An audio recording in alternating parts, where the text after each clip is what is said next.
Recent గా మహేష్ బాబు గారు ఒక మనీ లాండరింగ్ కేసులో ఇరుక్కున్నారు. అసలు ఈ కేసు ఏంటంటే 2021 లో ఒక సాఫ్ట్వేర్ ఇంజనీర్ నక్కా విష్ణువర్ధన్ గారు హైదరాబాద్ లో గ్రీన్ మీడోస్ అనే ప్రాజెక్ట్ లో ఒక ఫ్లాట్ రిజిస్ట్రేషన్ చేసుకున్నారు. ఈ project Sai Surya developers and Surana group companies the. అయితే ఈ వెంచర్ లో ఒకే ఫ్లాట్ ని చాలా మందికి రీసేల్ చేస్తున్నారని ఈ సాఫ్ట్వేర్ ప్రొఫెషనల్ పోలీస్ స్టేషన్ లో కంప్లైంట్ చేశారు.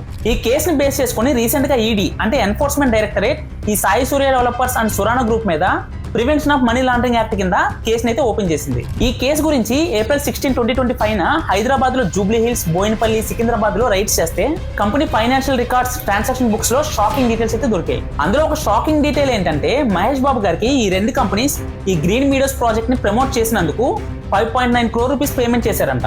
అందులో 3.4 crore రూపీస్ అఫీషియల్ గా చెక్ లో, 2.5 crore రూపీస్ క్యాష్ గా ఇచ్చినట్టుగా ఎంట్రీ చేసుకున్నారంట. ఇక్కడ ఈడీకి డౌట్ వచ్చింది, ఈ 2.5 crore రూపీస్ క్యాష్ ని మహేష్ బాబు గారు ట్యాక్స్ రికార్డ్స్ లో చూపించారా లేదా అని. అందుకే మహేష్ బాబు గారిని ఏప్రిల్ 28 కి సమ్మన్స్ ఇచ్చి ఎంక్వైరీకి అటెండ్ అవ్వమని చెప్పారు. ఈ ఎంక్వైరీలో మహేష్ బాబు గారు ట్యాక్స్ రికార్డ్స్ లో ఈ అమౌంట్ ని చూపిస్తే ఏ ప్రాబ్లం ఉండదు, లేకుంటే కేసు రిజిస్టర్ చేస్తారు. ఈ వీడియో ఇన్ఫర్మేషన్ నచ్చితే ఒక లైక్ చేసి మన ఛానల్ సబ్స్క్రైబ్ చేయండి.